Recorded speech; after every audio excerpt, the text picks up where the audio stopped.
Bismillahirrahmanirrahim. Assalamualaikum warahmatullahi wabarakatuh dan salam sejahtera untuk kita semua.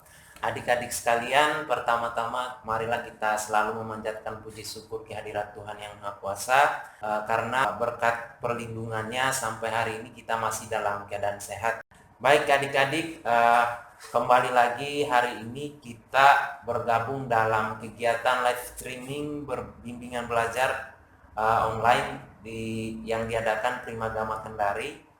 Hari ini masuk sesi pertama untuk jadwal bidang studi matematika. Seperti biasa yang akan membawakan materi adalah saya sendiri, Mas Hasan. Hari ini kita akan belajar lagi mengenai materi jenjang SMP kelas 7, kelas 8, dan kelas 9. Nanti kita akan bahas materi itu sekaligus dengan penerapannya dalam penyelesaian soal. Nah, jadi di sini saya sudah siapkan lagi beberapa soal. Nanti kita akan bahas satu persatu.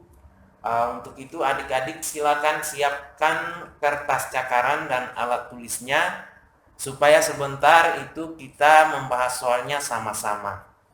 Nah, kita mulai. Kita mulai di soal yang pertama.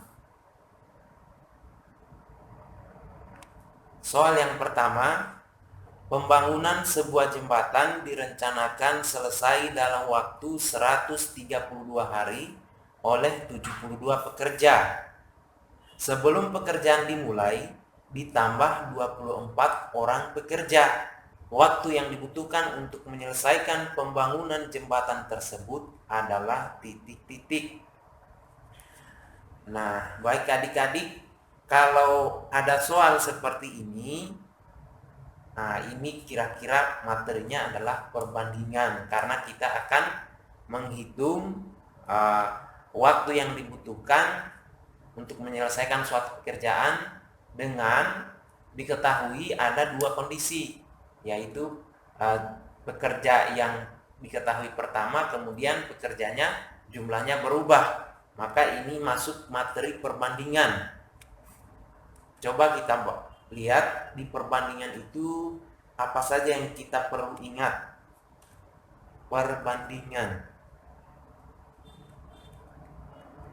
Perbandingan kayaknya ini soal perbandingan saya pernah kasihkan atau saya bahas. Kita ingat kembali, perbandingan ada perbandingan yang senilai dan ada yang berbalik nilai.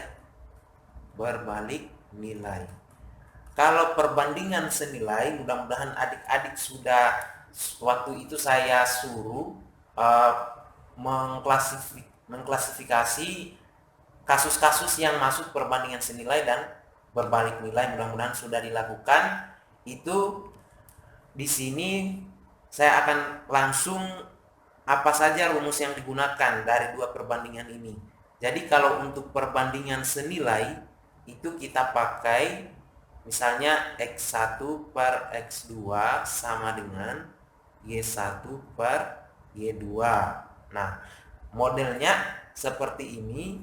Cara menyelesaikannya itu namanya kali silang. Jadi kita kali silang ini. Kali silang ya.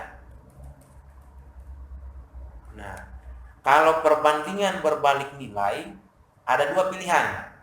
Bisa kita pakai rumus yang senilai ini, nanti kita ganti kata kuncinya, dia namanya kali lurus. Nah, kalau perbandingan senilai ini kan kita kali silang, berarti nanti hasilnya X1 kali Y2 sama dengan X2 kali Y1. Nah, kalau berbalik nilai, tetap kita pakai rumus ini, asalkan ingat kata kuncinya, dia kali lurus. Berarti hasilnya nanti X1 kali Y1 sama dengan X2 kali Y2.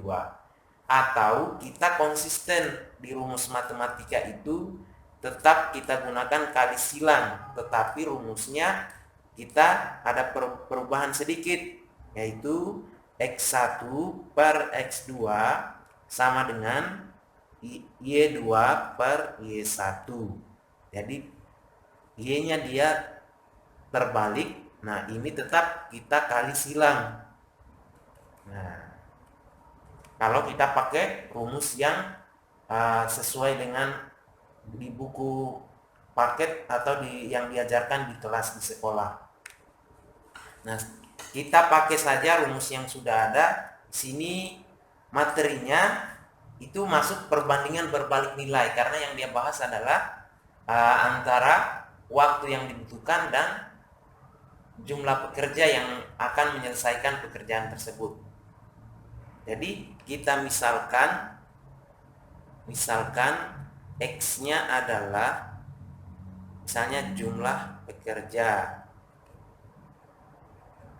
Y-nya adalah harinya, waktu atau hari.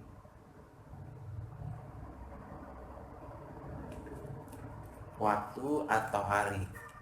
Berarti kita pakai rumus X1 per X2 sama dengan Y2 per X1. Kita lihat dulu, kita tulis dulu semua yang diketahui. Misalnya ini bagiannya X, ini bagiannya Y. Nah, kita lihat yang diketahui pertama adalah waktu bekerja dan jumlah pekerja. Di bagian X itu pekerja yang diketahui pertama 72. Waktunya adalah 132. Untuk yang kedua, ternyata pekerjanya itu ditambah 24 orang. Pekerjanya ya, ini X1. X2 nanti dia berubah, bukan lagi 72 karena katanya ditambah. 72 ditambah dengan 24. Berarti hasilnya ini 6, ini 9. Berarti 96 kerja. Nah, yang waktunya yang kedua itu yang dicari, ditanyakan. Jadi dia belum diketahui sini. Di sini sebagai Y1, sini sebagai Y2. Berarti kita langsung substitusikan di rumus. Nah, dari rumus yang ini kita substitusi 72 per 96 sama dengan, nah, Y2 di atas, berarti yang akan kita cari adalah Y2-nya per 132. Oke, untuk bagian yang ini kita bisa langsung sederhanakan. Coba yang ini kita sama-sama bagi dengan, kira-kira berapa ini bisa membagi dua bilangan ini? Kita bagi dengan 24. Bisa ya?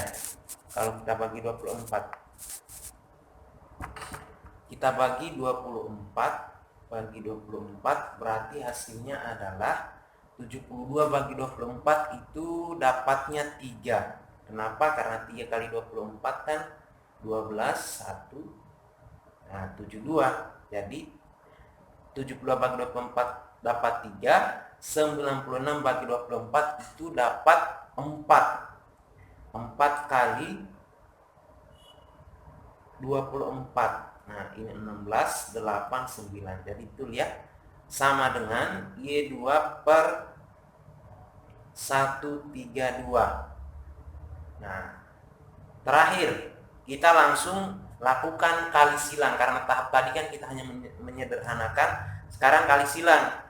Jadi 4 kali Y2 sama dengan 3 kali 132. Terakhir Y2 sama dengan 3 kali 132 per 4. Hasilnya adalah Y2 sama dengan 132 bagi 4 itu dapatnya berapa? 33 ya. 33. Jadi 3 kali 33 sama dengan 99. Jawabannya adalah 99. Apa yang dimaksud? Y2-nya adalah waktu. Jadi waktu yang dibutuhkan untuk menyelesaikan pekerjaan jembatan itu dengan jumlah pekerja 96 orang adalah 99 hari. Yang ini 99 hari. Ada di pilihan A. Mudah-mudahan adik-adik lihat dan dimengerti.